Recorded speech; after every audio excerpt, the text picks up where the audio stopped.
Hey guys, welcome back to another video. आज के भिडियोते आमी एनालाइसिस करब तोमादेर सीसी 10 अंतर्गत डैफने डू मरियारेर उपन्यास रेबेका गथिक नभेल। तो सबाई एकदम शेष पर्यन्त आमार साथे थेको एबं भिडियोटी कन्टिन्यू करो। तो आमरा प्रथमे देखे नेब स्टोरिर जे अथार ओके डैफने डू मरियार सम्पर्के जेने नेब। इनी लेडी ब्राउनी नामे परिचित छिलेन। इनी एकजन इंग्लिश नभेलिस्ट छिलेन, बायोग्राफार छिलेन, प्लेराइट छिलेन। इनी बेसिकली एनार जे बेस्ट सेलार नभेल रेबेकार जन्यई फेमास। एछाड़ाओ इनी विभिन्न शर्ट स्टोरी लिखेছেন the birds and don't look now नामे। तो एबारे आमरा नेक्स्ट चले যাব प्लट।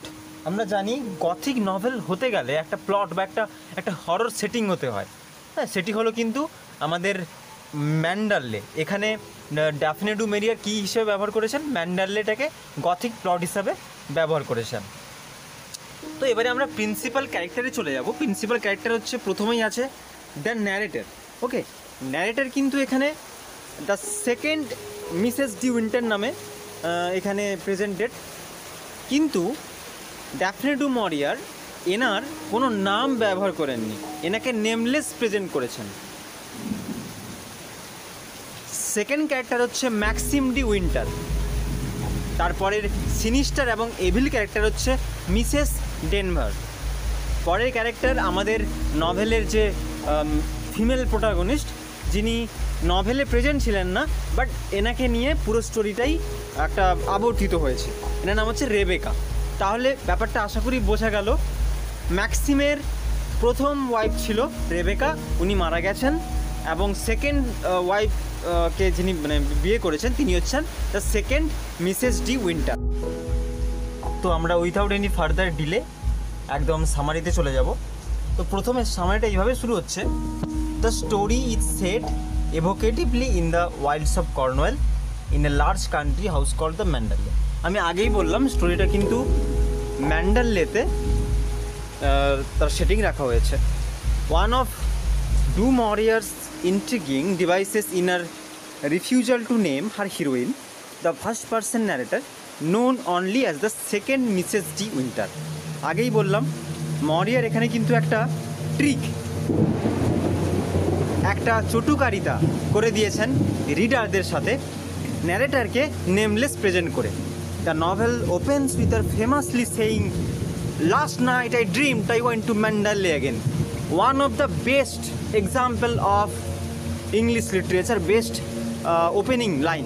ওকে, তো কীভাবে শুরু হচ্ছে? Last night I dreamed I went to Manderley again.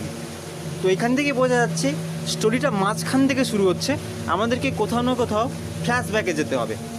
Next কি বলছে?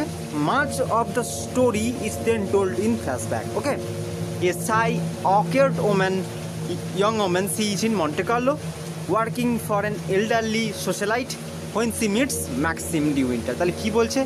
ম্যাক্সিমের সাথে যে আমাদের the Mrs second Mrs de উইন্টারে কীভাবে আলাপ হলো? না, এই লাজুক এবং ইতস্তত বোধ করা যে ভদ্রমহিলা মিসেস ডি উইন্টার, ইনি মন্টে কার্লোতে থাকতেন এনারই একটা কাকিমার বাড়িতে কাজ করতে, যিনি কিনা একটু সোশ্যালাইট ছিলেন, মানে সমাজে একটু প্রভাব প্রতিপত্তি ছিল। এবং সেখানে কিন্তু মিসেস ডি উইন্টারের মন থাকতো না, বাট ওকে একটা বাধ্য হয়ে থাকতে হতো, তো তাই থাকতো। বাট ওইখানে তার সাথে আলাপ হয় wealthy widower whose wife Rebecca drowned in a sailboat accident. তাহলে বোঝা যাচ্ছে ওইখানেই কিন্তু আলাপ হয় কার সাথে? ওইখানে আলাপ হয় আমাদের গল্পের যে মেল প্রোটাগনিস্ট ম্যাক্সিমের সাথে, যার কিনা প্রথম স্ত্রী রেবেকা মারা যান নৌকাডুবিতে।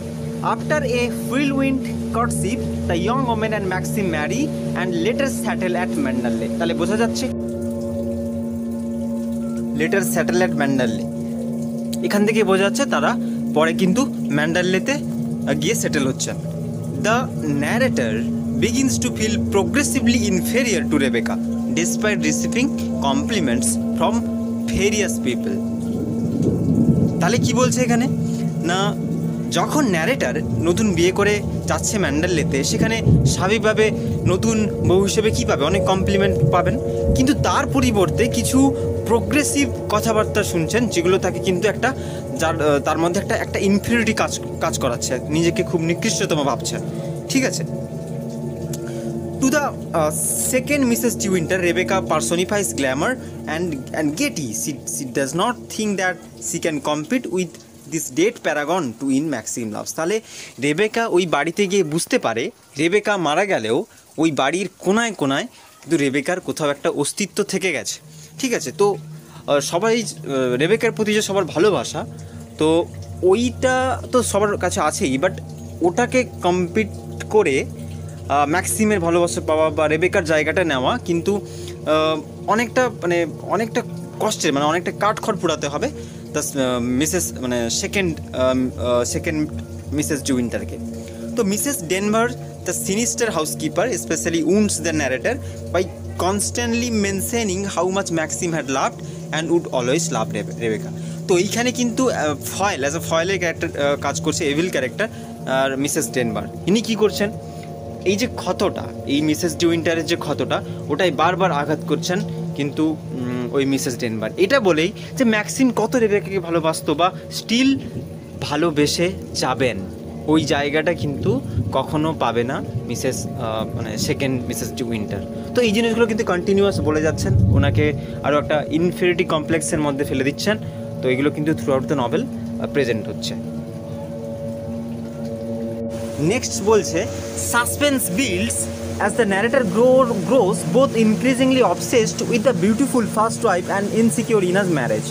তো এখান থেকে যখন ন্যারেটার বুঝতে পারেন যে ওনার যে অবস্থানটা এবং রেবেকার প্রতি যে সবার ভালোবাসা, এটা দেখেই তার মনে জন্মায় একটা অবসেস তৈরি হয় রেবেকার প্রতি, এবং তার যে ম্যারেজ, সে নিজে যে বিয়ে করে আসেন সেটার প্রতি কোথাও একটা ইনসিকিউরিটি জন্মায়। কেননা সে মনে করতে থাকে হয়তো ম্যাক্সিম আমাকে কোনো ভালোবাসা নয়, এমনি একটা কোনো কিছু একটা তাকে বিয়ে করতে হবে বা এইসব কারণে তাকে ইউজ করে কিন্তু নিয়ে আসেন। ঠিক আছে।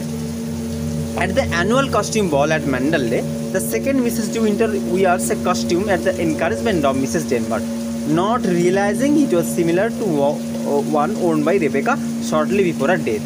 তো এইখানে কিন্তু খুব ইন্টারেস্টিং ব্যাপার আছে। বলছে ওদের ইংল্যান্ডে একটা কালচার হচ্ছে ওই কাস্টিউম বেল, ওকে, ওখানে পার্টি সার্টি হয়, সবাই ভালো ড্রেস পরে যায়। তো ওই জায়গাটায় মিসেস ডি উইন্টার গেছে এমন একটা ড্রেস পরে যেটা কিন্তু আগে কস্টিউম বেলে রেবেকা পরেছিল, বাট এটা টোটালি আনঅ্যাওয়্যার ছিল মিসেস ডি উইন্টার। ওকে পড়তে কে বলেছে? মিসেস ডেনভার বলেছে, ঠিক আছে, যে তুমি এটা পড়ো, তোমাকে খুব সুন্দর লাগবে। এবারে ও ওইটা পরে গেছে। তারপরে কি হয়েছে? The outfit upsets Maxim. এই আউটফিটটা কিন্তু ম্যাক্সিমকে হতাশ করেছে। হু অর্ডারস হার টু চেঞ্জ। তাকে চেঞ্জ করতে বলেছে। কেন বলেছে চেঞ্জ করতে? না, স্বাভাবিকভাবে তাকে তার রেবেকার কথা মনে পড়ে যাচ্ছিল, তাই না? The narrator later confronts Mrs Danvers who says that Maxim does not want her encourage her to jump out the second floor window. তাহলে এইখানে দেখো কি এভিলনেস মিসেস ডেনভারের। মিসেস ডেনভার কন্টিনিউয়াস বলে যাচ্ছে তোমাকে ভালোবাসে না, তোমাকে ম্যাক্সিম ভালোবাসে না, ম্যাক্সিমের মনে তো শুধু রেবেকাই আছে, তাই তুমি এই যে জানলাটার দিয়ে ঝাঁপ দিয়ে নিজের প্রাণটাকে আত্মহত্যা করে নাও, ঠিক আছে, এইভাবে বলছে। However, just then rockets are set off as a ship strikes a reef in the nearby bay, and the two women part. Divers soon discovers a sunken sailboat that contains Rebecca's body. Maxim then reveals the truth to his second wife. তো এখানে কি বলছে? যাই হোক, তখন কিন্তু ওরা আর ও Maxim আমাদের মিসেস ডি উইন্টার কিন্তু আর ঝাঁপ দেয়নি। তো তখন কি হয়, একটা জিনিস শোনা যায়, নদীর কাছে একটা ডুবে যাওয়া একটা নৌকো পাওয়া গেছে, যেখানে কিনা একটা বডি পাওয়া গেছে, যেটা কিনা আবার রেবেকাস বডি। তো সেইখানে ম্যাক্সিম যে সত্যিটা সেটা কনফেস করে তার সেকেন্ড ওয়াইফকে, বলে he was not in love with Rebecca. সে কিন্তু রেবেকার সাথে ছিল, বাট রেবেকার প্রতি তার কোনো ভালোবাসা ছিল না। She was cruel and manipulative and soon after their wedding she began having numerous affair. তো কী বলছে? রেবেকা খুব নিষ্ঠুর ছিল, খুব ম্যানিপুলেটিভ ছিল, খুব চতুর ছিল, অ্যান্ড তাদের ওয়েডিংয়ের পরেই কিন্তু রেবেকা অনেক অ্যাফেয়ার ছিল তার সাথে, মানে রেবেকার আলাদা অনেক অ্যাফেয়ার ছিল। Fearful of scandal Maxim agreed to her offer, she would outwardly appear as the perfect wife if he allowed her to live privately as she pleased. However, on the night of the death, she had informed her husband that she was pregnant and that the father was one of her lovers. তো কি বলছে, Rebecca জানিয়ে গেছিল, Rebecca যেদিন মারা গেল সেদিন রাত্রেবেলা জানিয়েছে ম্যাক্সিমকে যে আমার পেটে যে সন্তানটা আছে এটার বাবা কিন্তু তুমি নাও, এটার বাবা আমার একজন আলাদা lover. In a fit of anger, রাগের বশবর্তী হয়ে Maxim shot Rebecca and put her body in a sailboat that he then sank. তো কি বলছে তখন ম্যাক্সিম বলছে রাগের বশবর্তী হয়ে আমি মানে ম্যাক্সিম কিন্তু শট করেছে, গুলিতে মেরে দিয়েছে রেবেকাকে, অ্যান্ড তার বডিটাকে কি করেছে নৌকোতে করে সমুদ্রে গিয়ে ভাসিয়ে দিয়ে এসছে। ঠিক আছে, তো সেকেন্ড যে সামারি এটাই। চলো নেক্সট সামারি কী আছে দেখে। বলছে the heroine subsequently ডিসকভার্স an inner strength and confidence that leads to a shift in power in her marriage. Maxim is seemingly saved when the করোনার ডিক্লেয়ার্স রেবেকাস ডেথ অর সুইসাইড। তো এইখানে একটু বোঝার আছে, একটু জটিল আছে, একটু বুঝবে। বলছে হঠাৎ করে যে ওই ন্যারেটারের একটা ইনসিকিউরিটি জন্মেছিল তার নিজের ম্যারেজকে নিয়ে, হঠাৎ কিন্তু যখন ম্যাক্সিম এই কথাটা বলে তো সে একটা আলাদা একটা ইনার স্ট্রেংথ পায় এবং কনফিডেন্স পায় যে হ্যাঁ সে কোনো ভুল কাজ করেনি ম্যারেজটা করে। তো Maxim is seemingly saved when করোনার ডিক্লেয়ার্স রেবেকার ডেথ অর সুইসাইড। তো ম্যাক্সিম তো এই রেবেকার যে মারা যাওয়াটা এটাকে নিয়ে একটু উকালতি হয়েছে, কোর্ট কাচারি হয়েছে। তো সেখানে তেনারা বলেছেন রেবেকাস ডেথটা কিন্তু একটা সুইসাইড, কোনো মার্ডার নয়। তো সেইখানে একটু স্বস্তি পেয়েছে ম্যাক্সিম। হাউ এভার, যাই হোক, ওয়ান অফ রেবেকাস লাভার, এখানে একটা টুইস্ট এসছে। যাই হোক, রেবেকাস আরেকজন যে লাভার আর তার কাজিন জ্যাক ফেবেল, সে কী করেছে, সে সেই ম্যাজিস্ট্রেটকে বলেছে যে ম্যাক্সিমই খুন করেছে রেবেকাকে। এবং মিসেস ডেনভার কী করেছে, তখন মিসেস ডেনভার এইখানে একটু এভিলনেস থাকলেও তার মধ্যে এইখানে তিনি আবার কনফেস করছে। তো এই মিসেস ডেনভারের সাথেও কিন্তু রেবেকার একটা হ্যাভিং অ্যান অ্যাফেয়ার, ওরা একটা সম্পর্কে ছিল। The magistrate tries to determine why Rebecca would have committed suicide, and it is discovered that she had gone to a London doctor on the day of her death. তাহলে সেই magistrate তিনি তো অনেক clue খুঁজছেন। তিনি কি বলছেন, তিনি জানতে চাইছেন যে রেবেকা কেন সুইসাইড করল।